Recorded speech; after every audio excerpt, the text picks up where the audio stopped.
킵다이어트 전문가 김경미입니다. 오늘은 이제 벌써 17회차죠. 그래서 다이어트의 부작용에 대해서 그 경각심을 위주로 한번 이야기를 좀 드려볼까 해요.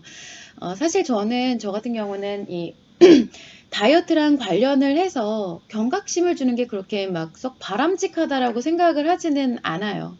왜냐면 어차피 심리만 안정이 됐다라고 하면 그것이 뭐 밸런스를 이루게 되면은 어떤 것이 좋고 좋지 않고 이런 것을 객관적으로 판단하고 그리고 자신에게 필요한 부분을 적재적소에 활용을 할 수 있는 것은 스스로가 알게 되고 할 수 있게 되는 부분이거든요. 근데 그렇지만 어차피 이 라이브 채널을 보시는 분들 같은 경우는 이미 뭐 심리 문제가 좀 발생을 하셨기 때문에 다이어트에 대한 어려움을 겪고 계시는 분들이시거나 아니면 다이어트 방법을 찾고 계시는 분들일 거란 말이에요. 근데 그런 상황에서는 이제 다이어트에 대한 정확한 방향성도 잘 잡지 못하는 경우가 있고, 그리고 좀 그런 상황에서 제가 굳이 위화감을 조성하고, 경각심만 주게 된다라고 하면, 그럼 그거는 또 어떤 심리적인 문제를 발생시킬지 예측할 수가 좀 없기 때문에, 그래서 제가 좀 경각심을 드리는 것은 좀 피할까라고 생각을 했었는데, 그럼에도 불구하고 제가 한 번쯤은 약간은 좀 이런 경각심에 대해서 말씀을 드리고자 하는 이유가 뭐냐면은 너무나 대다수의 분들이 정말 많은 분들이 다이어트에 대한 이 경각심은커녕 사실 뭐라고 해야 되죠? 다이어트 안전불감증? 약간 그렇게 거의 생각을 하고 계시다라는 거예요. 그래서 재밌는 거는 기존에도 사실 이런 다이어트 부작용과 위험성에 대해서 알리는 내용이 굉장히 많이 있거든요. 사례도 많고, 뭐, 책이라든지, 방송이라든지, 아니면 기사, 이런 데서도 많고, 심지어 요즘 같은 경우에는 지구 반대편에 있는 사람일지라도 온라인상으로 자신의 사례 같은 것이 공유가 되면서, 어, 바로, 옆에 사람 일처럼 내가 그것을 알게 되는 경우도 허다하죠. 그런데 물론 이런 다이어트 부작용에 대한 사례나 그런 것들이 다이어트 상술보다는 약간 공격적이지 못한 부분이 있고 그렇게 되다 보니까 약간 묻히게 되는 경우가 대부분이기는 하지만 사실 그렇다고 해도 내가 이렇게 마음을 먹고 찾아보고자 하면 또 쏟아져 나오는 것도 다이어트 부작용이 많이 있어요. 자, 그렇다면은 그럼에도 불구하고 내가 이 부작용에 대해서 왜 생각을 못 하게 될까? 문제가 뭘까? 내가 부작용에 대한 것을 인식하지 못하고 차단시키게 되고 그리고 상술에 오로지 현혹하게 되는 그런 이유는 바로 심리작용 자체가 이미 자신이 겪고 있는 심리의 문제가 발생을 했다라는 거예요. 그래서 그로 인해서 정말 자신이 이 객관적으로 다이어트 부작용을 감수할 수 있다. 라는 그런 상황이 아니고 다이어트가 정말 필요해서도 아니에요. 그냥 오로지 자신의 심리 문제와 상처가 이 다이어트를 계속 행하게끔 만들고 있다라는 건데, 저는 다이어트 전문가이기 때문에 지금 이 다이어트를 통해서 이런 부분을 말씀드리고 있지만, 사실 모든 심리 문제라든가 아니면 상처가 꼭 다이어트로 표현되는 것은 아니거든요. 왜냐면 중독에도 여러 가지 중독이 있죠. 다이어트 중독도 있지만 뭐 여러 가지 중독이 있고 문제적인 표현에도 여러 가지가 있어요. 그리고 내가 뭔가 타인에게 집착을 한다던가 아니면 물건에 집착을 한다던가 아니면 타인에게 피해를 입히거나 자신이 스스로가 감당하지 못하는 이런 표현 등과 같은 모든 게 바로 상처와 스트레스의 작용 때문에 일어나는 건데 그 중에서도 여러분들은 이 상처와 스트레스의 작용이 외형, 그리고 다이어트와 연결이 돼서 나타나고 있는 것 뿐이고요. 그리고 그것과 관련돼서 여러 가지 파생이 돼서 문제가 발생하고 있는 것 뿐이라는 거예요. 그래서 결국 여러분들이 다이어트를 하는 이유는 절대로 여러분들이 뚱뚱하고 못생겨서 다이어트를 하는 게 아니라는 이야기죠. 그래서 본질적인 것을 알 수가 없기 때문에 상처에 의해서 다이어트를 하게 되고, 그리고 다이어트로 인해서 또다시 상처가 발생하는 이런 악순환의 연쇄에 들어가고 있다라는 점이에요. 그리고 그 과정에서, 그런 것을 연쇄를 겪는 그 과정 중에서 여러분이 얼마나 이 심리와 신체가 얼마나 심각하게 무너지고 있는지를 정확하게 모르고 있다는 부분이 제가 너무 그게 좀 안타깝고 답답하다 보니까 이렇게 말씀을 자꾸 드리게 됩니다. 그래서 사실 여러분은 다이어트가 얼마나 쉬운 것인지를 알 필요가 좀 있어요. 정말 어떠한 내가 이런 신체 질환에 의해서 뭐 예를 들어서 그냥 살이 찌는 그런 병도 있거든요. 뭐 갑상선 관련해서도 딱히 뭔가 일반 평균적으로 내가 먹어야 되는 기초 칼로리인데도 불구하고 살이 많이 찌게 되는 그런 경우도 있긴 한데 그런 신체적인 질환이 아니다라고 하면은 다이어트가 그렇게 어렵지가 않아요. 강채연님 안녕하세요. 다이어트가 쉽다고요? 한번 말씀드려 볼게요. 왜냐면은 여러분은 이 하루 15시간만 그 정도만 공복을 유지를 해도 조금씩 조금씩 살이 빠집니다. 근데 이 15시간 공복을 유지하는 것이 어렵다라고 생각을 하시기 때문에 제가 한번 예를 들어 볼게요. 저녁에 10시 좀 넉넉하게 쳐서 나는 뭐 저녁형 인간이다 싶어가지고 저녁 10시를 기점으로 해서 공복을 시작을 하면 아침에는 그냥 뭐 따뜻하게 차 한 잔, 뭐 설탕이나 이런 게 첨가되지 않은 차 한 잔 간단히 마시면서 공복을 달래고 이제 점심 식사를 바로 시작을 하면 12시쯤, 1시쯤 점심 식사를 시작하면 돼요. 그냥 그러면 돼요. 그리고 만약 좀 더 신경을 쓰고 싶어서 내가 저녁 6시, 난 아침은 꼭 먹어야 돼. 라고 하는 경우는 한 6시 정도부터 공복을 시작을 해서, 아침에 9시 식사를 시작을 하시면 됩니다. 그렇게 하면 돼요. 왜냐면 지방이 타는 시간은 내가 공복을 유지한 지 12시간 이후부터 지방이 타기 시작하거든요. 그래서 15시간 정도 경과했을 때 가장 피크로 탄다라고 해요. 그래서 굳이 이것에 대해서 뭐 간헐적 단식이니 뭐니 이런 프로그램을 도입할 필요도 없이 그냥 그 개념만 알고 계시면 돼요. 아, 내가 한 15시간 정도 공복을 유지하면 조금이나마 지방이 이제 태워서 칼로리 소모가 일어나겠구나라는 정도만 알고 계시면 되는데 이런 공복을 유지하는 게 왜 어렵냐. 물론 환경적으로도 어려운 경우가 있긴 하지만 내가 다이어트에 임한다고 하면 환경적인 부분은 어느 정도 내가 갈무리를 하게 되죠. 그래서 회식을 조금 줄인다던가 이렇게 갈무리를 해놓은 상태가 다이어트를 시작하는 상태인데 굳이 그런 상황에서 어려운 다이어트를 하지 않아도 이 15시간 공복을 지속하는 게 왜 어렵냐라고 하는 것이 바로 식욕 때문이죠. 이미 어긋나 버린 호르몬 체계에서는 그리고 스트레스 이런 것들에 의해서는 식욕이 자신이 통제하기가 좀 많이 힘들어지게 되고 그것이 공복을 버티는 게 힘들게 만드는 원인이 됩니다. 근데 반면에 식사가 가능한 시간에는 강박을 갖게 만들고 폭식으로 이어지게끔 하는 것도 이런 스트레스라든지 호르몬 체계에 대한 부작용이라고 할 수가 있는 거예요. 그래서 만약에 내가 그 전에 앞서서 먼저 심리 밸런스를 먼저 안정을 시키고 정상적인 식욕 체계가 잡히게 되면은 다이어트가 정말 쉬워져요. 이거는 좀 나중에 겪어보시게 되면 알게 되지만 내가 심리가 얼마나 문제가 발생을 했느냐 안 했느냐에 따라서 다이어트를 바라보는 이런 관점이라든지 느끼는 마인드 자체가 달라지거든요. 강채연님 같은 경우에 먹지 말자 하면 더 먹고 싶어지는 건 너무나 당연합니다. 그래서 먹지 말자라고 마음을 먹을 필요가 없다라는 거예요. 조금 지금은 이해가 안 되실 수가 있어요. 그래서 이런 습관에 있어서 굳이 간헐적 단식이라고 명명을 할 필요가 없다라는 거고요. 그렇게 되면은 그 자체가 다이어트 기법이 되게 되면서 임하게 되는 마음 자체에 뭔가 스트레스가 작용을 하고 강박을 작용하게 되는 거예요. 그래서 강재현님 말씀하신 것처럼 먹지 말자라고 하는 그 자체가 스트레스죠. 그러니까 굳이 그럴 필요가 없이 내가 안정적으로 심리 밸런스가 맞아 떨어지는 상황에서는 필요에 의해서 공복을 유지하는 것은 크게 어렵지 않은 일이다라는 건데 그래서 결국 본론으로 돌아오면 이 자신이 다이어트를 진행하는 데 있어서 신체적으로든 심리적으로든 내가 뭔가 모르겠지만 좀 무리가 느껴져. 좀 신체적으로도 좀 힘든 것 같고 심리적으로도 너무 강박이 발생하고 죽을 것 같아 라고 느끼게 된다면은 반드시 이유여하를 막론하고 무조건 심리 문제부터 체크를 해봐야 됩니다. 심리 밸런스가 깨진 상황이기 때문에 점점 악화가 되면 악화가 될지 돌아오지를 않아요. 자, 그래서 더 이상 다이어트는 쉽게 생각해서는 될 부분이 아니라는 것을 좀 상기시켜 드리고 싶어서 이제 오늘 이제 라이브 상담에서는 약간의 경각심을 심하게 막 경각심을 드린 건 아니고 그것을 자극하는 주제로 한번 진행을 해보고자 합니다.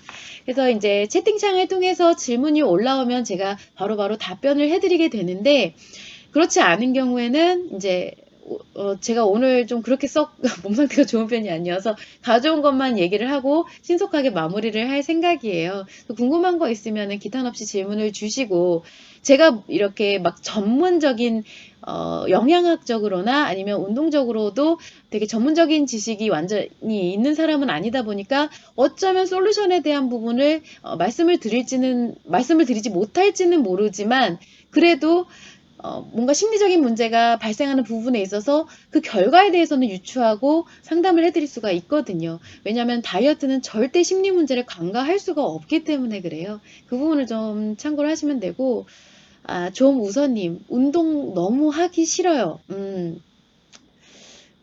여자분이시겠죠? 여자분이실 거라고 생각이 드는데, 여자분들은 운동하는 거 정말 싫어합니다. 제가 지난 회차를 혹시 보셨으면 모를까, 제가 여자분들은 좀 더 안정되고 편안하게 지금 상황을 현재를 유지하고 정적인 것을 좋아하지, 내가 굉장히 활동적인 거를 좋아한다. 그리고 가만히 한시도 가만히 있는 게 어렵고 운동이 너무 재밌다 하는 거는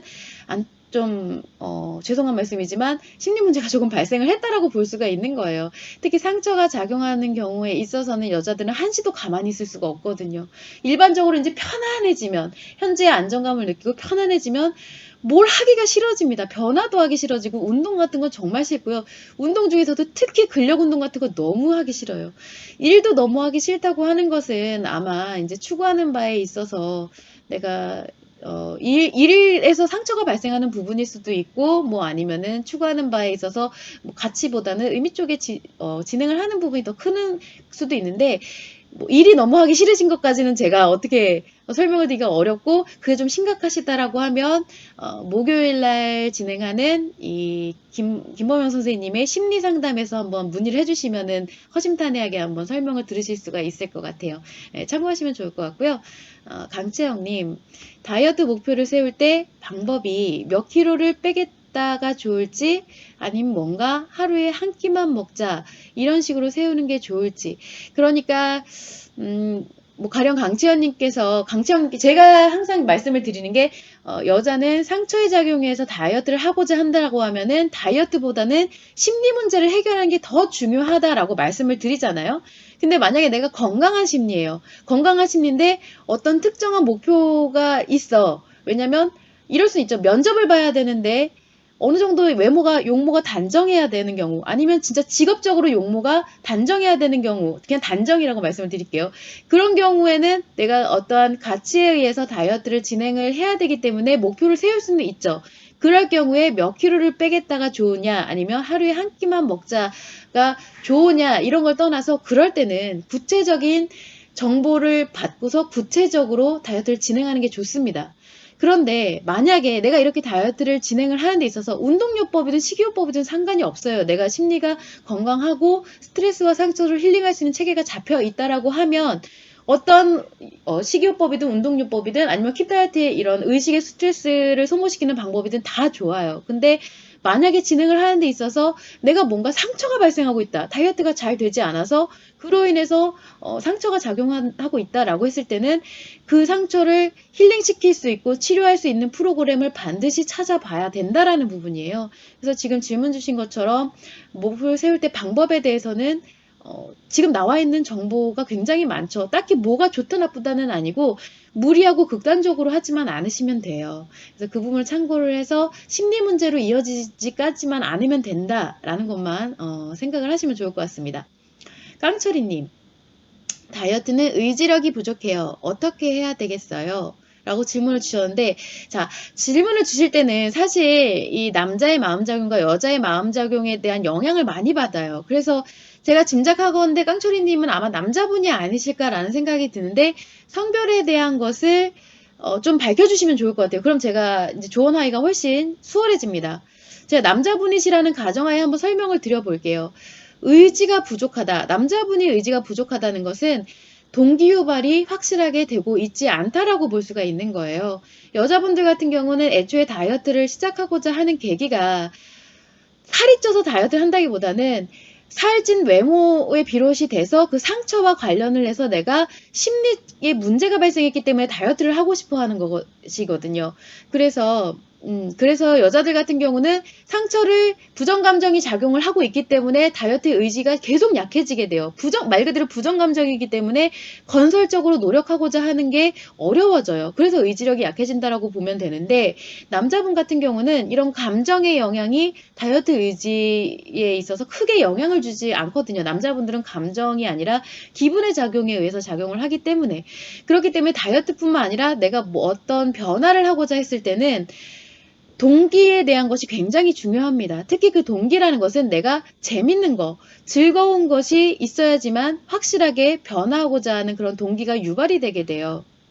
그래서 제가 저번 회차에서도 한번 말씀드렸는데, 어떤 뭐 예능 프로그램에서 이 연예인들을 관리를 해주는 코치분이 나오셨어요. 근데 보고 있으면 진짜 입이 떡 벌어질 정도로 힘든데, 육체는 힘든데, 너무 재밌고 즐겁게 이거를 진행하게끔 하시는 거예요. 소위 이게 좀 쉽게 말하면 잘 턴다라고 하시는 것 하죠. 그래서 잘 하시더라고요. 남자분들은 그렇게 재미와 즐거움이, 노력과 함께 하게 되면은, 그런 부분에 있어서 굉장히 다이어트가 많이 쉬워집니다. 근데 한 가지 이때 주의를 하셔야 될 부분이 뭐냐면, 이렇게 재미와 즐거움, 그리고 어떠한 내가 하나의 대상에 의해서 스트레스를 이제 만약에 운동이다 이런 것으로 스트레스를 계속 해소하게 되고, 운동이 너무 재밌다 보니까 스트레스를 받으면 재밌게 운동을 하게 되고, 이렇게 한 가지 방향으로 계속 해소를 하다 보면 자칫 잘못하면 중독으로 빠져들어갈 수가 있어요.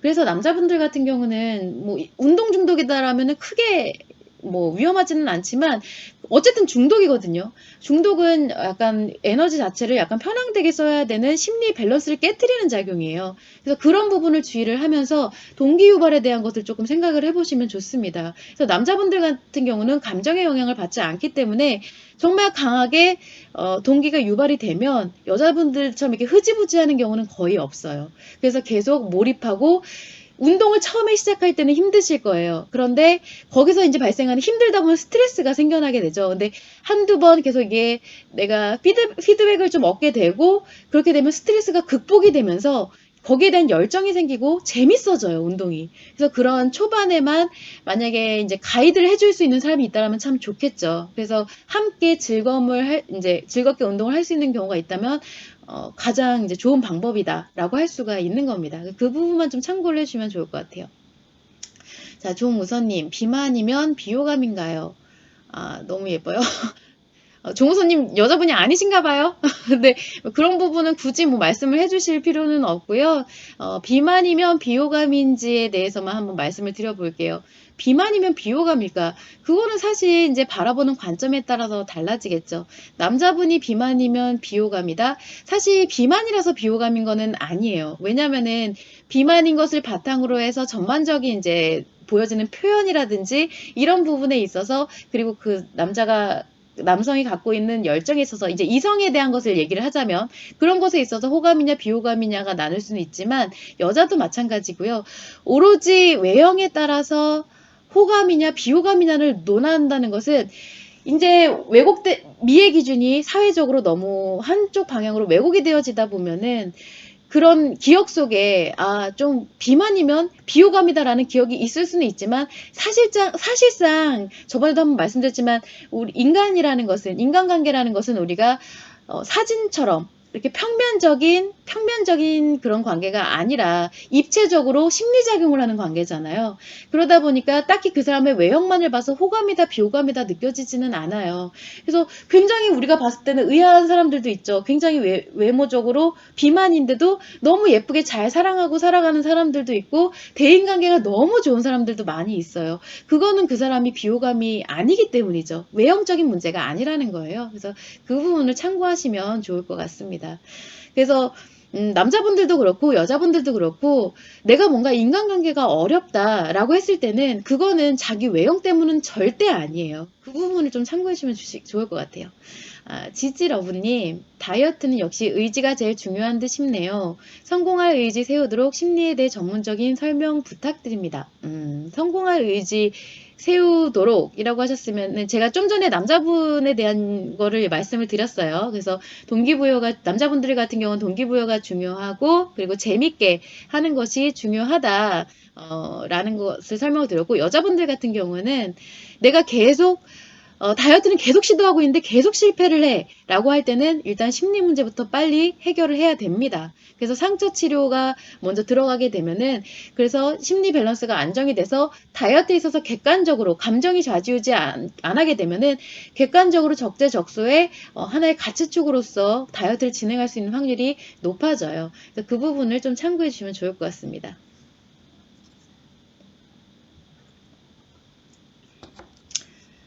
죄송하지만 심리상담자로 먹고 살기 힘드나요? 직장 때려치고 도전하고 싶어서요. 네, 답변 안 드립니다. 여기서는 그런 부분 말씀드리지 않아요. 저는 다이어트 관련된 것만 심리랑 연결을 해서 말씀을 드리고 있어요.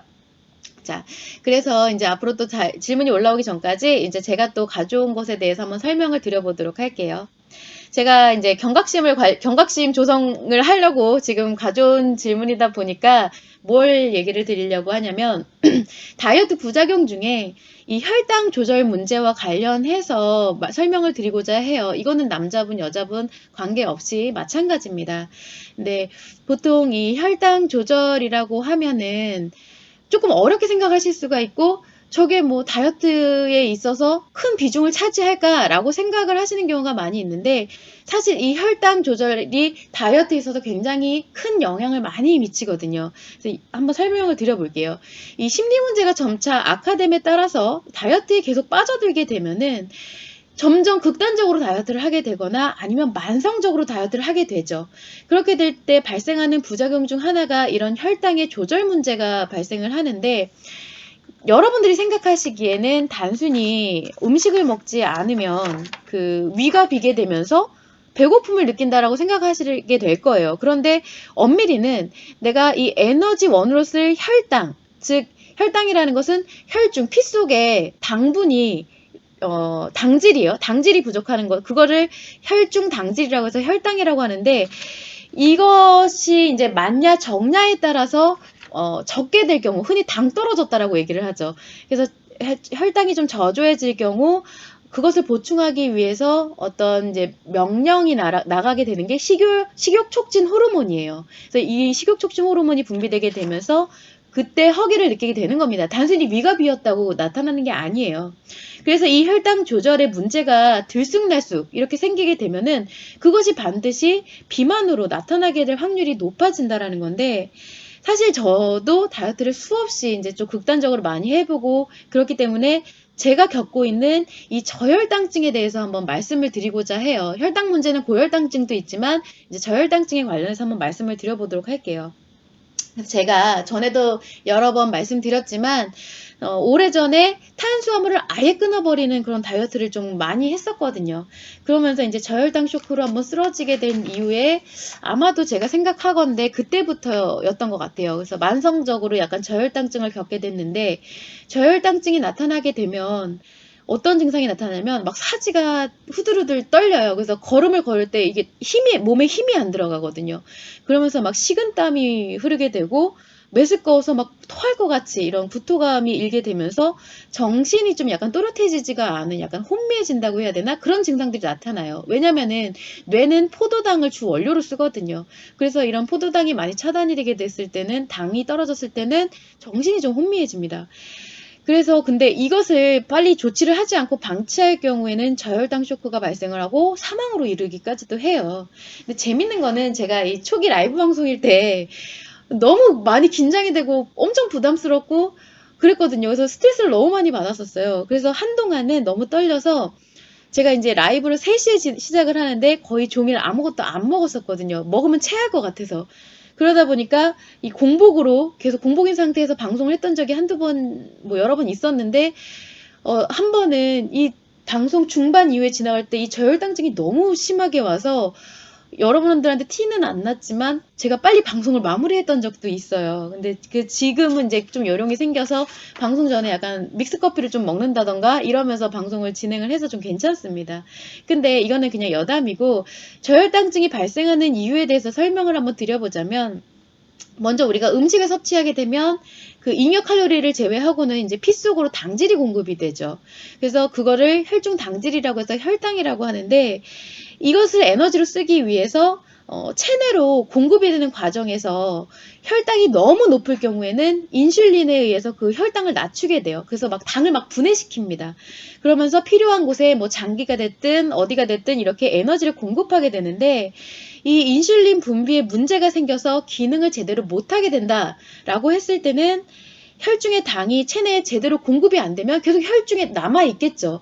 그러면 고혈당이 되면서 당뇨 이런 것들이 발생을 하게 되는 것이고, 반대로 너무 과도하게 인슐린이 과도하게 분비돼서 과도하게 분해를 시켜버리면 당이 너무 빨리 떨어져 버리게 되는 거예요. 그래서 그게 저혈당증인데, 보통 이런 경우에는 고혈당증인 당뇨를 치료하다가 그 혈당을 낮추는 약에 의해서 부작용으로 저혈당증으로 변화하는 경우도 있어요. 그건 뭐 좀 참고로 하시면 되고, 그래서 이런 저혈당증은 발생하는 원인이 세 가지 경우가 있는데, 첫 번째로가 바로 섭식 문제예요. 아주 들쑥날쑥하게 막 섭식에 대한 문제가 발생을 하면은, 그것이 꾸준히 지속되게 되면 여러분 딴에는 식이 조절 다이어트를 한다고 하는 거예요. 근데 그게 사실 신체의 입장에서는 규칙적인 호르몬 분비량에 대한 리듬을 깨트려 버리는 행위거든요. 항상 규칙적으로 먹어야 내가 항상 분비되는 분비량이 일정해지고 그런 것이 나오게 되는데, 그런 분비량 자체 리듬이 깨지게 되면서 그것이 반복되고 지속될수록 이 분비 체계 자체가 엉망이 돼 버리게 되는 거예요. 그리고 또 현대사회에서는 음료가 엄청 잘 나오죠. 막 뭐 커피부터 시작을 해서 단 음료, 뭐 버블티, 아니면은 시중에서도 판매되는 콜라, 뭐 탄산음료 이런 것들은 사실 단순당으로 이게 정제된 당분이다 보니까 마셨을 때 흡수율이 너무 빠르고요. 서서히 이렇게 올라가는 게 아니라 한 번에 훅 오르게 되고 많이 올라요. 그러다 보니까 이런 것을 조치를 하고자 인슐린 분비가 과도해지고 하는 경우에 의해서 계속 이런 분비 체계가 무너지게 되는 거예요. 그리고 또 두 번째는 뭐가 있냐? 심리 문제의 악화예요. 왜냐하면 심리 문제가 발생하면 그게 힐링되거나 문제가 해결되기 전까지는 계속 자기가 스트레스 상황에 놓여 있다라고 보면 되는 거죠. 그렇게 되면은 이것을 기존의 심리학에서는 투쟁, 도피 반응이라고 표현을 합니다. 그게 뭐냐면 용어가 중요한 건 아니고요. 어렵다고 생각하지 마시고 그냥 우리가 스트레스를 받게 되면 뭔지는 몰라도 외부적으로 내가 위험 상황에 노출이 되어 있다라고 생각을 하게 되는 거예요. 그 신체가 위험 상황에 대해서 내가 반응을 해야 되잖아요. 도망을 가든지 맞서 싸우든지 반응을 해야 되기 때문에 그것을 준비하기 위해서 계속 몸에다가 에너지를 공급하고자 혈중의 당을 계속 끌어당기는, 그래서 혈당이 높아지게 되는 현상을 얘기를 합니다. 그래서 스트레스가 많은 사람들이 고혈압이 많고 당뇨가 높고 이렇게 발생하는 것이 이제 이런 투쟁 도피 현상이라고 하게 되고, 이것을 마음이론 관점에서는 스트레스를 회복하기 위해서 에너지를 끌었다 쓰는 과정이다 라고 표현을 하기도 해요. 근데 결국 모두 같은 겁니다. 같은 원리예요. 그래서 아무튼 간에 이 스트레스가 만성이 되면 될수록 과도하게 당을 분해하는 현상이 일어나면서 만성적인 이런 혈당의 문제가 발생을 하게 된다라는 겁니다. 그리고 세 번째는 좀 희박하기는 한데, 이런 인슐린이라든지 이런 분비되는 것들이 췌장에서 일어나거든요. 그래서 췌장 자체에 문제가 생기는 경우, 그거는 조금 좀 희박하긴 하죠. 그런 경우에도 이런 혈당에 문제가 생긴다고 보시면 돼요. 참고로 하시면 되고요. 자, 그런데 보시면 제가 세 가지를 말씀드렸는데, 세 가지 중 두 가지 심리 문제 그리고 섭식의 문제, 이런 두 가지나 다이어트에 의해서 비롯이 된다라는 거예요. 그래서 물론 사람마다 개인차가 있기 때문에 저랑 만약 똑같은 이런 당질 제한 다이어트를 했다거나 똑같이 했다거나 아니면 똑같이 스트레스를 받았다고 해도 사람마다 그것이 혈당 문제로 이어지느냐 아니냐는 좀 개인차가 있겠죠. 그렇다곤 해도 오늘까지 문제가 아니라고 해서 내일도 문제가 아닐지는 아무도 몰라요. 그쵸? 그리고 또한 문제를 걱정하면서 살아갈 필요는 사실 없지만, 그렇다고 문제가 될 요소를 굳이 반복하며 살아갈 필요가 없다라는 점입니다.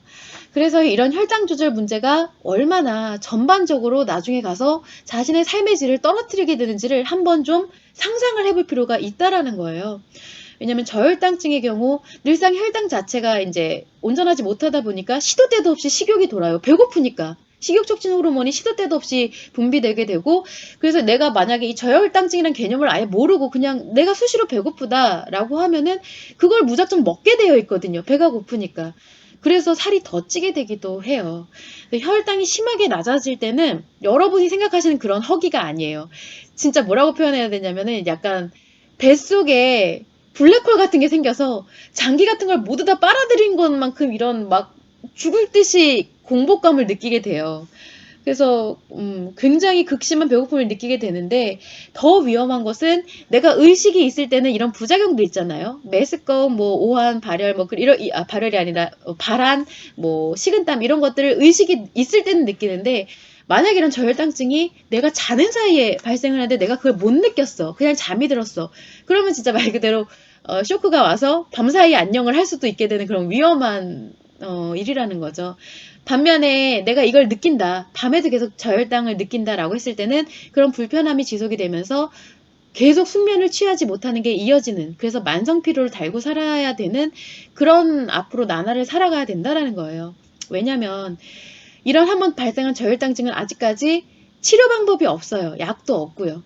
내가 그런 걸 감내하면서 식습관을 바로 잡았을 때만 이제 돌릴까 말까 한 사항이다 보니까, 그런 점을 참고를 하시면 정말 이런 일은 벌어져서는 안 되겠구나. 내가 걸릴지 안 걸릴지는 몰라도 걸릴 확률이 높구나라는 것을 좀 참고해 주셔야 된다는 거예요. 그래서 이런 부작용들이 바로 여러분들이 다이어트에 영혼을 팔아서 치르게 되는 대가라고 볼 수가 있는 것입니다. 그래서 저는 이런 걸 겪어봤기 때문에 여러분은 제발 건강하실 때 건강 잃지 말기를 바라는 바람에서 제가 이렇게 맨날 했던 말 또 하고 했던 말 또 하고 했던 말 또 하고 이렇게 말씀을 드리고 있어요. 네, 참고를 하시면 되고요. 식이 조절이든 운동 조절이든 다 좋으니까 그 전에 몸 노가다 시키시기 전에 일단 심리 문제부터 좀 회복을 해보셔라 라고 말씀을 드리는 거예요.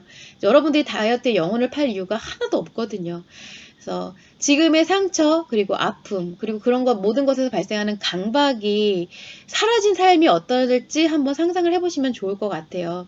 그리고 여러분이 누구나 매력적인 사람이에요 라고 제가 말씀드리는 것, 그조차를 곧이곧대로 내가 그렇구나 라고 받아들일 수 있기 위해서는 반드시 심리 문제부터 회복이 돼야 되거든요. 그래서 그 점을 좀 명심을 해주시면 좋을 것 같습니다. 좀 길게 말씀을 드렸네요. 채팅창에 여러 가지가 올라왔는데 한번 보도록 할게요. 깡철이님, 재미없으면 보상 없는 노동 같네요. 그쵸. 몸 쓰는 일인데 당연히 노동하고 다를 게 없죠. 그래서, 남자분들 같은 경우는 특히나 거기서 스트레스를 극복하는 것과 동기가 유발되는 게 굉장히 중요하고요. 자칫 잘못해서 거기 재미가 심하게 유발되면 거기 빠져들 수도 있습니다. 그래서 그거 하나가 있고 없고 차이가 굉장히 중요하고, 사실 헬스장에서 이거 드는 거, 무게 쳐내는 거, 그게 노동하고 다를 게 뭐예요. 그쵸? 맞는 말씀입니다. 그래서 그런 게 굉장히 심리적인 부분이 중요하다라는 것을 참고하시면 좋을 것 같아요. 그래서 단순히 그런 게 없이 다이어트를 하게 되는 것은 고역이죠. 그래서 똑똑하게 좀 더 다이어트를 하고자 하면은 심리 문제를 항상 옆에다가 생각을 해보시고 진행을 하시는 게 참 좋고요. 조우선님, 폭식 이후 일부러 구토를 하는데 어머니와 애착 문제인가요? 어릴 적 비만으로 놀림받아서 그런 걸까요? 전혀 아닙니다. 어릴 적, 뭐 원가정 이런 것하고 전혀 상관없고요. 현재 심리 문제에서 비롯되는 것 뿐이에요. 근데 현재 심리 문제는 왜 생기느냐?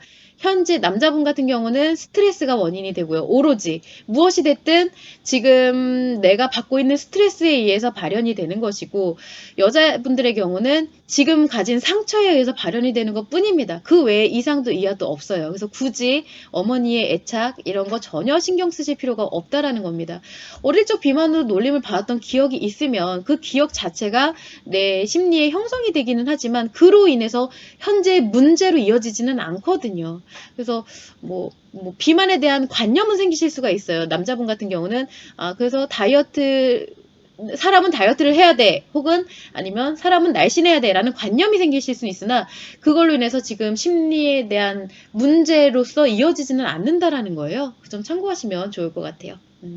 구름기둥님, 2달 동안 양쪽 무릎 연골 수술 후 회복 중인데, 잠시만요. 그래서, 죄송합니다.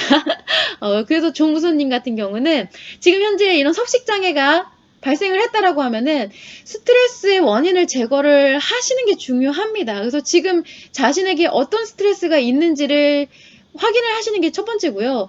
지금 저희가 목요일 날 심리 상담을 하고 있어요. 이제 한국심리교육원 채널에서 김범은 선생님이 심리 상담을 해주시는 지금처럼 이렇게 라이브 채팅으로 진행이 되고 있는데, 그 스트레스를 어떻게 하면 해결할 수 있는지 그런 심리 문제에 대한 상담을 좀 해보시면 좋을 것 같아요. 네, 그 점 참고하시면 좋겠습니다. 자, 그래서 구름기둥이 죄송합니다. 다시 이어서 말씀드려볼게요. 2달 동안 양쪽 무릎 연골 수술 후 회복 중인데 살이 잘 찌는 편인데다가 그동안 불어난 체중 조절이 필요한데 운동을 하기는 너무 힘든 상황입니다. 의학의 도움을 받아도 될까요? 계속 선생님 방송을 보면서 알게 된 것 중에서 다이어트 부작용이 걱정이 됩니다. 이렇게 정말 내가 신체적인 문제가 있을 때는요, 당연히 의학의 도움을 받아야 됩니다. 이거는 심리 문제랑 이런 걸 떠나서 당장 이런 경우는 있을 수가 있어요. 수술 후에 회복 중이신데 살이 찌는 게 좀 나에게 상처가 돼. 이런 경우에는 심리 문제예요. 그럴 때는 심리 문제에 대한 것을 조금 좀 밸런스를 맞추고 회복을 하면서 살이 어느 정도 찐다고 해도 그게 이제 딱히 심리 문제로 이어지지 않을 수는 있거든요. 그냥 살이 쪘나 보다. 그냥 내가 아팠으니까 그로 인해서 살이 좀 쪘다. 나중에 수술이 이제 완료가 돼서 회복이 돼서 그때 운동을 하거나 해서 살을 빼면 된다. 이렇게 생각을 하면은 되지만, 근데 만약에 내가 회복 중인데도 불구하고 그로 인해서 체중이 부르는 게 너무 불편하고 강박이 생기고 불안하고 지금 당장 뭘 해야 될 것 같다 라고 하는 것은 사실 순리에 맞는 부분은 아니잖아요. 당연히 내가 아프기 때문에 그로 인해서 운동 활동이 떨어지게 되고 그러면 살이 좀 찔 수도 있고 할 수 있다라는 거죠. 그리고 만약에 지금 살이 좀 잘 찌시는 편이라고 하면은 이미 조금 약간 심리 밸런스가 깨진 부분일 수도 있기 때문에 심리 문제에 대한 것을 점검을 해보실 필요는 있어요. 그래서 제가 이런 부분에 있어서는 의학의 도움을 받지 마시라고는 절대 얘기를 안 합니다. 반드시 신체에 문제가 있을 때는 의학의 도움을 받아야 돼요. 다만 외형에 관련돼서 이런 신체적인 문제가 아닌데도 다이어트 약을 복용을 한다거나 이런 경우를 제가 안 된다라고 말씀을 드린 거예요. 그 전에 심리 문제부터 해결을 해보셔라. 그러면 이런 다이어트 약 하등 소용이 필요가 없고 그리고 충분히 식욕도 충분히 알아서 통제가 되는 부분이다라고 말씀을 드리는 거지. 지금 구름기둥님 같은 경우에는 꼭 의학의 도움을 받으시고 제가 드린 말씀을 좀 생각하시면 좋을 것 같아요. 지금 무릎에 하중을 가하게 되면 통증이나 재발의 우려가 있죠, 당연히. 제가 저는 이제 저번에도 좀 이거 저한테 약간 잘못된 부분이고 어떻게 보면은 좀 창피한 부분이기도 한데 그냥 말씀을 드려볼게요. 저는 산후에 이제 우울증이 너무 심해져서 보통은 100일이 지나서부터 이제 다이어트를 한다던가 그렇게 시작을 해야 되잖아요. 그런데 아이를 낳고 나서 거의 2달 또 안 돼서, 채 안 돼서 다이어트를 좀 심하게 했어요. 그러다 보니까 몸이 난리가 났겠죠. 뼈도 제대로 이렇게 제자리를 찾지 않은 상태에서 근력 운동을 하고 이러다 보니까, 그로 인해서 지금 경추, 척추 이런 부분이 굉장히 문제가 좀 심각합니다. 근데 이 부분을 어떻게 지금 개선을 할 방법을 못 찾고 있어요. 그래서 저는 사실 다이어트의 필요성을 못 느끼기도 하지만 전 지금 체중이 굉장히 많이 나가거든요. 아마 여러분들은 상상도 못 하실 거예요. 저는 거의 70kg 가까이 나갑니다. 신장이 169cm인데 70kg 가까이 나가요, 체중이. 근데도 다이어트에 대한 그런 생각을 안 해요. 그래서 구름기둥님 같은 경우도 지금 굳이 이런 하중이 가는 상황에서 내가 운동을 해야 될 정도의 상황인가라는 것을 한번 생각해 보실 필요가 있다라는 거예요. 저는 지금 필요하다면 운동을 하긴 하겠지만 그렇다고 해서 제 척추나 경추에 무리가 가는 운동은 절대 하지 않을 거거든요. 물론 이제 킵 다이어트의 방법을 저는 알고 있기 때문에 사실 제일 우선으로 운동이나 식이 조절이 아니어도 의식의 소모성 에너지를 이용해서 다이어트하는 방법을 알고는 있어요. 하지만 굳이 다이어트를 생각하지도 않고 있고요. 그래서 가장 첫 번째로 생각해 보셔야 될 게 그 심리 문제에 있어서 내가 당연한 건데 너무 다이어트에 집착을 하는 건 아닌가라는 생각을 해보신 게 첫 번째고, 아니다, 좀 위험하다라고 했을 때는 일단 회복하신 다음에 그 다음에 다이어트 방법을 차분히 해보시는 게 좋다라는 거, 그 점을 좀 참고를 해주시면 좋을 것 같습니다. 자, 그러면 제가 이제 이어서 다음 분 사연도 한번 보도록 할게요.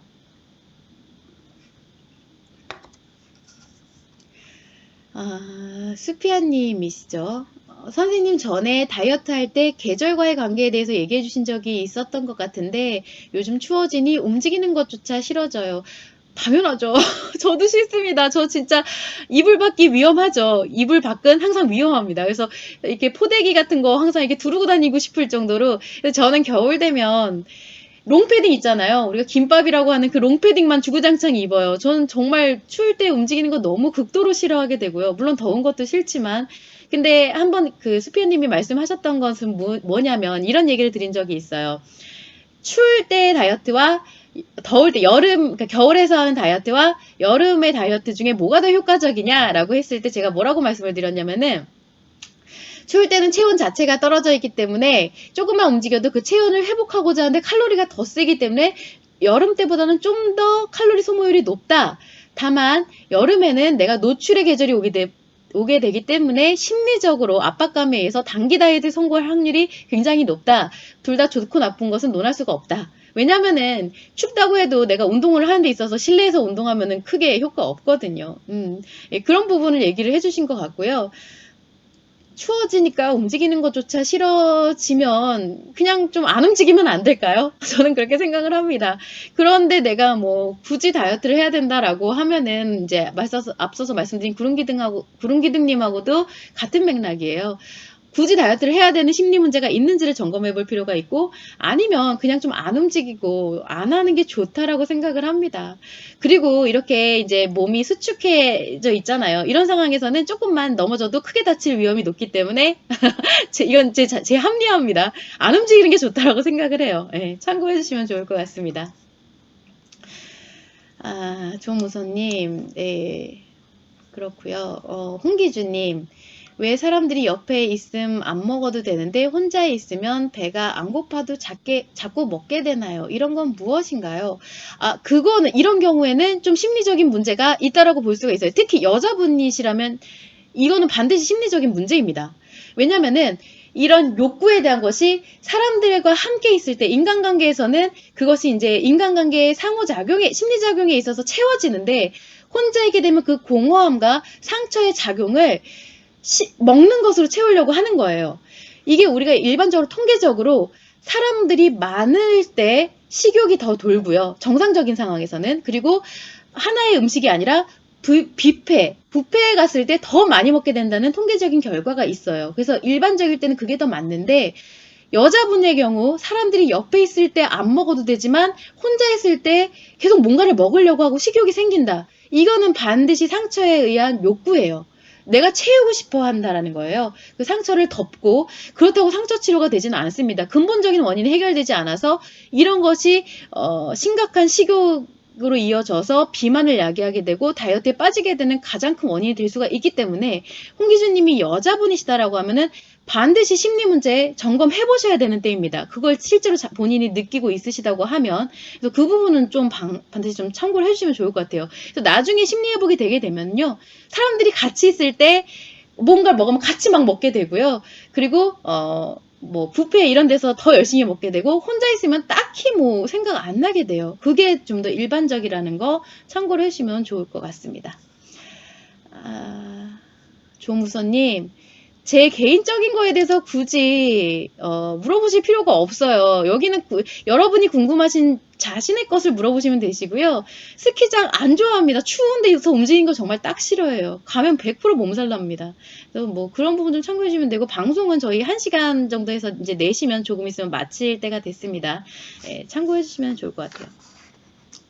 그래서 제가 오늘은 경각심을 이제 상기시켜 드리기 위해서 하는 부분이다 보니까 한번 알려드리면 좋겠다 싶어서 가져온 글이 있어요. 이거는 이제 제 생각이 아니고 뭐 제 생각도 조금 들어가 있긴 하지만 뭐냐면 유명 다이어트 커뮤니티에서 모델이 다이어트에 대한 자신의 관점을 라이브 방송을 한 거를 녹취한 내용이에요. 회원이.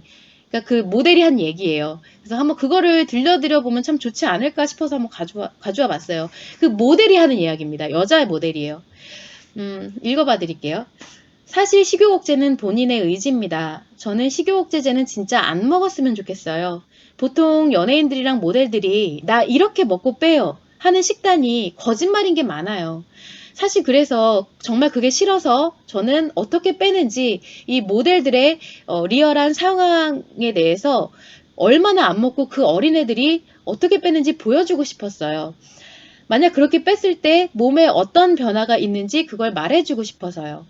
다이어트를 할 때 안 먹고 빼면 몸에서 나타나는 현상은 일단 몸과 피부가 정말 말도 안 되게 돼요. 화장도 전혀 안 먹고 화장이 안 받는다는 얘기죠. 화장도 전혀 안 받고 엄청 피부가 푸석푸석해지고 탈모도 오면서 그리고 이제 정말 뼈에 가죽만 남는 상태가 됐을 때는 그 아사 직전에 나타나는 증상들이 나타납니다. 그래서 몸에 여러 가지 알러지 일어난 것처럼 올라오고 간지럽거나 그런 것은 아닌데 그리고 여자들만 느끼는 거지만 밑이 빠질 것 같은 느낌이 들기도 해요. 그게 몸에 좋겠는지 한번 생각해 보시기 바랍니다. 근데 그 상태에서 이제 제가 한국에 와서 건강검진을 받게 되면 의사 선생님들이 무조건 엄청나게 혼을 냅니다. 진짜 몸 면역력이 다 떨어져 있기 때문에 한 달이 지나도 감기에 걸려도 한 달이 지나도 낫지를 않아요. 그러면서 코감기나 목감기, 몸살감기까지 복합적으로 계속 늘어나게 되고 면역력이 높아질 때까지 낫지 않게 되는데 면역력 높이는 게 얼마나 힘든지 아시나요? 한번 떨어진 면역력 높이는 게 진짜 힘든데 아무리 쉰다고 해도 잘 쉬워지지가 않습니다. 왜냐면 스트레스를 이미 받고 있는 상황이기 때문에 그래요. 제가 한국 와서 마인드 테라피를 하는데 요즘 현대 사회에는 마인드 테라피가 정말 중요한 거라 생각합니다. 정신적으로 너무 힘들기 때문에 진짜 이렇게 모든 게 안 좋아지는 다이어트를 왜 하시나요? 왜 저를 따라하려고 하시는지 묻고 싶습니다. 저는 일이기 때문에 하는 것 뿐인데 여러분들은 일이 아닌데도 왜 다이어트를 하는지 묻고 싶은 거예요. 그래서 가끔 일반인 분들이 언니 다이어트 글 보고 힘을 얻어 다이어트를 하고 있어요. 지금 굶고 있는 거 며칠째예요. 라고 이렇게 이야기를 할 때 정말 상처를 받습니다. 저는. 하는데 밑에는 제가 이제 생략을 했어요. 이 글이 엄청 길었고, 그리고 감정적인 부분은 이제 상처 공유가 될까봐 제가 제외를 하고 팩트에 대한 부분만 가져오게 된 건데, 저는 이제 개인적으로 많은 여성들이 이제 외형적으로 롤 모델을 삼고 있는 이런 대상이 직접 이런 말을 하는 것에 대해서는 나쁘지는 않다고 생각을 해요. 왜냐하면 이렇게 일침을 가하는 거잖아요. 그렇지만 다만 이런 이야기 자체를 힘겹게 하는 그 자체가 이 모델분한테 얼마나 힘이 들까 그리고 얼마나 큰 심리 문제를 갖고 계실지가 좀 너무 안타까워지는 부분이기는 합니다. 근데 이분이 이 다이어트에 있어서 이렇게 객관적으로 말씀하실 수가 있을 수 있는 이유가 다이어트 하지 마세요라고 위험합니다라고 말씀하실 수 있는 이유가 제가 항상 앞서서 말씀드렸다시피 다이어트를 바라보는 관점 자체가 내가 외형에 대한 관심을 받고자 해서 다이어트를 상처해서 하는 게 아니라 내가 모델이라는 일을 하는데 가치 추구하는 데 있어서 필요한 부분이기 때문에 그렇게 다이어트를 하기 때문에 감정적인 영향이 미치지 않아서 이렇게 말씀을 하실 수가 있는 거예요. 근데 만약에 상처와 관련해서 내가 관심을 받고자 해서 다이어트 중독에 빠지시는 분들은 절대 이렇게 말씀 안 하십니다. 다이어트가 왜? 그리고 내가 외형이 예뻐지고 할 때마다 너무 재밌고 즐거워져요. 그냥 그게 자신의 몸을 학대하고 심리를 학대하는 거라고는 생각을 못 하게 된다라는 거죠. 그리고 또 한 가지 이제 제가 약간 TMI로 말씀을 드리는 게 뭐냐면은 모델분들은 실제로 이렇게 아무리 노력을 한다고 해도 그리고 앙상한 몸을 유지한다고 해도 평균적으로 약간 성년이 넘어가면 은퇴를 할 수밖에 없다고 해요. 왜냐면은 살의 문제가 아니라 여성으로서 이제 골반이 넓어지게 되거든요. 그래서 임신과 자궁에 관련해서 골반이 넓어지게 되는 건 너무나 당연한 문제인데, 그러면 이제 우리가 말하는 이제 흔히 핏이 떨어지게 되니까 수명이 그렇게 길지 못하다고 합니다. 그래서 너무 가혹한 일이 아닌가라는 생각을 하게 됩니다. 그래서 모쪼록 이제 모두가 이런 부분을 생각을 했을 때, 아, 저분은 일이니까 저렇게 그것을 감수하면서 하지만 나는 굳이 왜 해야 되나 라는 걸 좀 아시게 되면, 그리고 이제 마음과 몸 모두가 건강해질 수 있도록 다이어트 개념을 제대로 아실 수 있으면 참 좋겠다라는 생각이 들어서 말씀을 드려봤어요. 특히나 제가 가장 격하게 공감이 되는 부분이 나는 일이기 때문에 하는데 여러분 대체 다이어트 왜 하시냐. 저도 그렇거든요. 도대체 여러분 다이어트 하실 이유가 없어요. 예, 그 부분 좀 참고하시면 좋을 것 같아요. 왜냐면은 여러분의 외형적인 게 여러분의 행복을 좌지우지하지 않기 때문에 그래요. 여러분이 살이 쪘든 아니든 그거는 여러분의 행복과 전혀 무관합니다.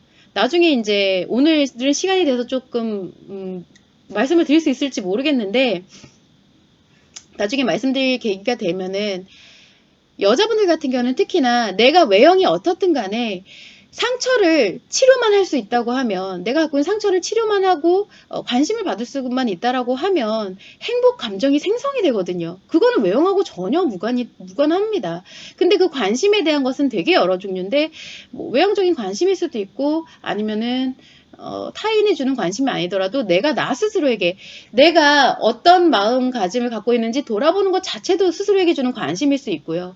그리고 어떤 일을 하는 데 있어서 성취감을 느끼는 것도 하나의 관심일 수가 있거든요. 그래서 자가적으로 그렇게 건강하게 내 안에서 힐링 체계를 만들 수가 있다라고 하면 그러면 전혀 외형하고는 상관없이 뚱뚱하든 뭐라든 행복하게 살아갈 수가 있다라는 거예요. 이런 부분을 다들 좀 아셨으면 하는 이런 안타까움이 많이 크다라는 거예요. 참고하시면 좋을 것 같습니다. 마이다 테라피가 무엇인가요? 저는 그게 뭔지 모르겠어요. 마이다 테라피? 혹시 한국심리교육원의 마더 테라피를 이야기하시는 건가요?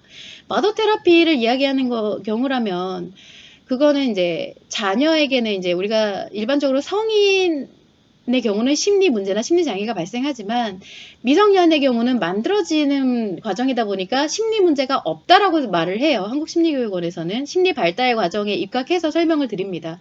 그럴 경우에는 이제 아이가 뭔가 표현으로 나타나지는 어른의 관점에서 문제라고 생각하는 부분은 전부 엄마에 의해서 바로잡아 줄 수 있고 그런 심리 문제라고 생각되는 부분이 치료가 될 수 있다. 굳이 우리가 이제 아이들 심리 상담 가거나 그럴 필요가 없다라고 진행하는 부분이 마더 테라피고요. 그 부분은 저희 큐 다이어트하고 연결이 되는 부분도 있긴 하지만 소화 비만에 관련해서 연결이 되는 부분이 있긴 하지만 뭐 저희 쪽에서는 이제 다루는 부분은 아닙니다. 마이다 테라피는 뭔지 모르겠어요. 참고를 해주시면 되고요. 좀 더 빠른 달리기와 근력을 위해서 다이어트 해요. 좀 더 빠른, 네, 열심히 하시기 바랍니다. 네, 남자분들은 뭐 이런 의식의 작용으로 에너지를, 칼로리를 소모한다는 것은 좀 불가능하기 때문에 심리작용에 의해서 다이어트를 하는 건 좀 어려우세요. 그래서 이렇게 실질적으로 몸으로 운동을 하시는 게 굉장히 중요합니다. 참고를 해주시면 되고요. 구름기둥님, 스트레스로 인한 입맛의 유무에 따라 살이 찌고 빠지는 것은 그냥 단순한 문제인가요? 이게 간헐적으로 이제 뭐랄까 반복이 되지 않으면 그럴 수 있어요. 몸이 아파도 가끔 내가 입맛이 뚝 떨어질 수가 있고 기분이 좋으면 식욕이 막 돋을 수도 있고 그거는 좀 당연한 이제 심리 작용인데 이게 정말 너무 들쑥날쑥하게 주기적으로 반복이 된다. 어쩔 땐 너무 막 땡기다가 어쩔 땐 너무 뚝 떨어졌다가 이런 것은 심리 문제죠. 그럴 때는 이제 자신한테 이제 심리 문제가 발생을 했구나라는 걸 돌아볼 필요가 있어요. 그렇게 되면 당연히 살이 찝니다. 그리고 당연히 빠지기도 해요. 훅 찌고 훅 빠지기도 하고 우리가 왜 심리 문제가 발생을 하면은 양극으로 나타나요. 완전 살이 다 빠져버려서 필요 이상으로 살이 빠지던가 아니면 정말 비만하게 되던가 이렇게 일반적인 체중을 유지하는 게 쉽지가 않아요. 그 점도 참고를 해주시면 좋을 것 같습니다. 자, 이제 시간이 얼마 남지 않아서 제가 그냥 마무리를 좀 해볼게요.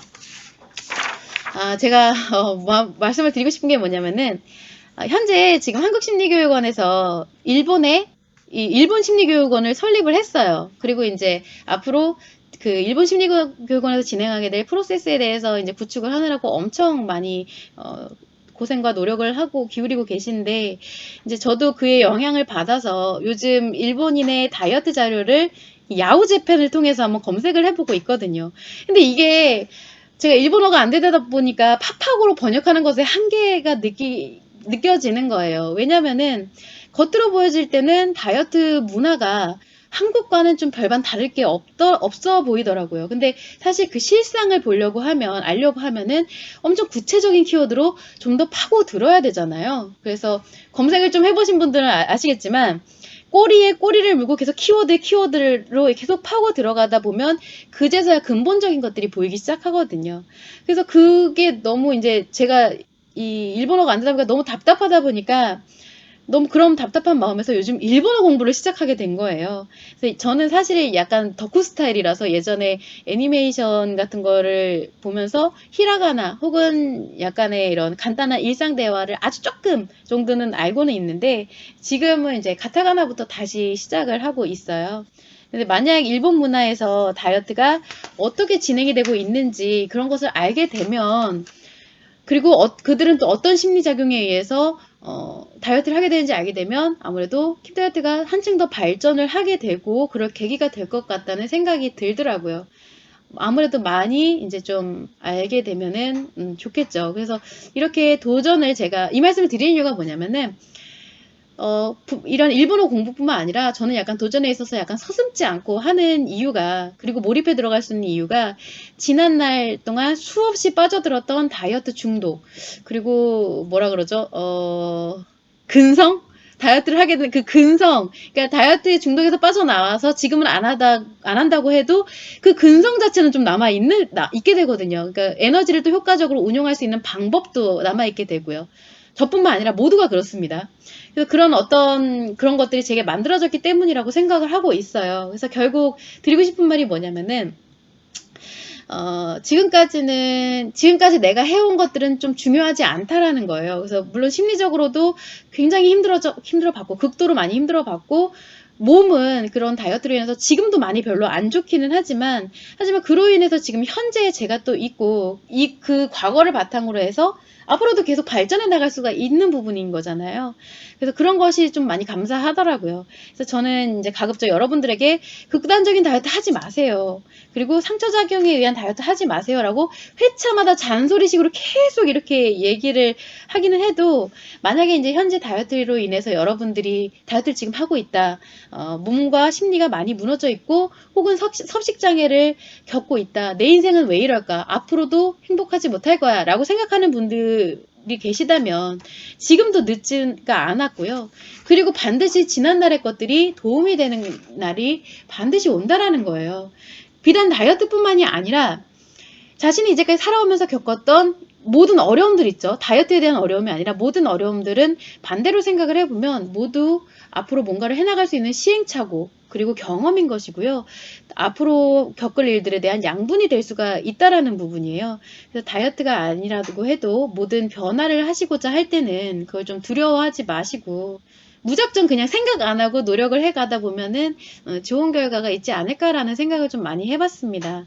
그래서 날씨가 부쩍 많이 추워졌는데 다들 감기 많이 조심하시고요. 아까 말씀드렸다시피 추울 때는 자칫 잘못 움직이면 많이 다칩니다. 그러니까 만약 안 움직이셔도 괜찮아요. 그래서 몸 건강하시고 저는 또 다음 주에 뵙도록 하겠습니다. 수고하셨습니다.